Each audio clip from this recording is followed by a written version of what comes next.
Solving systems of equations, study guide. We're going to do problem number 5 using the elimination method. So, elimination method, the first step is we just have to line things up. We have to line up the x's, line up the y's, line up the equals, line up the numbers. So my first step here is I'm going to rewrite the equations. That top one I like the way that looks, 2x plus y equals 15. Except that bottom one, I'm going to subtract 4y on both sides. So that's going to be 5x minus 4y equals negative 3. Alright, so now they're lined up. Now my next step is I need to create a variable, one of the coefficients on either the x's that are y's or the y's that is the same. It looks to me the easiest route is going to be to make both y's have a coefficient of 4. One's going to be negative 4, but that's fine. So that just requires me to multiply this top equation by 4. I'm just going to write it right underneath this one.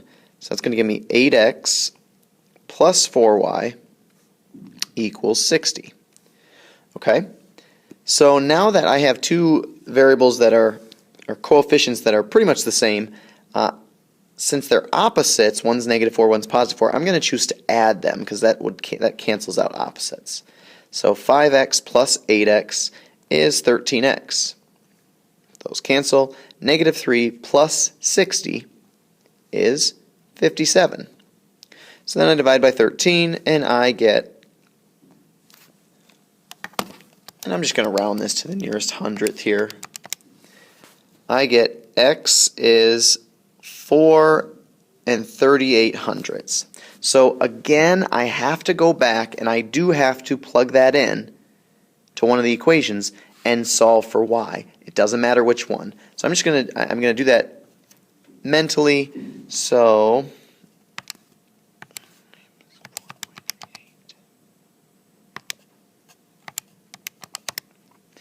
and I plugged it into the top one. That gave me y equals 6 24/100. So my answer is 4 3/38, 6 24/100. Done.